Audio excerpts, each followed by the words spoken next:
بەناوی خوای بەخشندەی میهرەبان سڵاوتان لێبێت بەڕێزان باز لە داهاتی ناوخۆ و داهاتی نەوتی هەرێم دەکەین لە ماوەی هەژمانگی ڕابردوودا بە پێی و بەرازچوونی کە ئێمە کردومانە ئەو پارەی کە حکوومەت لە داهاتی ناوخۆ و نەوت دەستی کەوتووە زیاتر لە 4 تریلیۆن دینارە دوای لێدەرکردنی خەرجیەکان زیاتر لە 3 تریلیۆنی و ماوەتەوە کە بەشی زیاتر لە 3 موچەی موچەخۆران دەکات ئەگەر پارەش لە بەغداوە نردنی موچە دواب بکەوێت یاخود کورتێنان لە موچە بێت دواتە بەشی زیاتر لە 3 موچەی تاو داهاتی ناوخۆنەوتەیە کە تاکو ئێستا بۆ موچەوە بۆ پرۆژەکان خەرج نەکراوە باز لە وردەکاریەکەی دەکەین بەڵێ ئەگەر سەرتا باز لە داهاتی ناوخۆ بکەین لە 8 مانگی ڕابردوودا بەپشت بەستن بە نووسراوەکانی وەزارەتی دارایی عێراق داهاتی ناوخۆی هەرێم مانگانە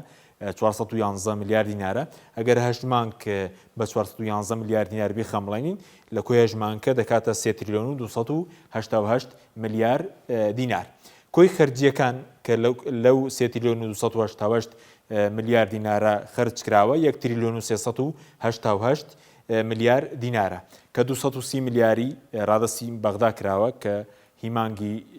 2 3 و 4 230 میلیارد هەروەها بۆ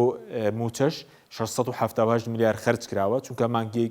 مانگی یەکی ئەم ساڵ 618 میلیارد لە بەغداوە هات هەروەها بۆ مانگی 2 560 میلیارد دینار ئەوەی دیکە لە داهاتی ناوخۆ تەواوکاری بۆ کرا هەروەها خەرجی فەرمانگەکانی 6 میلیارد لە 8 مانگ دەکاتە 480 میلیارد بە کۆی گشتی خەرجەکان 1 تریلیۆن و 388 میلیارد دینارە ئەوەی کە ماوەتەوە دوای لێدەرکردنی خەرجەکان لە داهاتی ناوخۆ لەو 8 مانگەدا بە 1 تریلیۆن و 900 میلیارد دینار دەخەمڵێنرێت لە داهاتی ناوخۆ بینە سەر داهاتی نەوت دیار بە پێی ئامارەکانی وەزارەتی نەوتی عێراق نزیکەی 400 هزار بەرمیل نەوت ڕۆژانە لە هەرێمی کوردستان لە ئێستادا دەفرۆشرێت و لەو بڕەشی 150 هزار بەرمیل نەوتی ڕۆژانە بە حکوومەتی ماوە بە سەرچووی هەرێمە و هەر بەرمیلێکیش بە 30 دلار هەندێکی بە 35 دلاریش دەفرۆشێت ئێمە بە 30 دلار خەمڵاندومانە کە مانگانە کۆی داهاتی نەوت 500 میلیارد دینارە زیاتر لە 500 میلیارد دینارە ئەوەی کە بە حکوومەت دەمێنێتەوە مانگانە 200 میلیارد دینارە دوای لێدەرکردنی خەرجی نەوت و کۆمپانیەکان کۆی گشتی ئەوەی کە لە حکوومەت دەستی کەوتووە لە نەوت 1 تریلیۆن و 600 میلیارد دینارە بەڵام تاکو ئێستا بۆ پرۆژە و بۆ موچەش خەرج نەکراوە داهاتی فرۆشتی نەوتی هەرێمە بە تەنکەر بەڵێ بینە سەر کۆی داهاتی نەوت و ناوخۆ دوایەوەی کە خەرجەکانمان لێ دەرکردووە داهاتی ناوخۆ لەو 8 مانگە ئەوەی کە ماوەتەوە دوای لێدەرکردنی خەرجەکان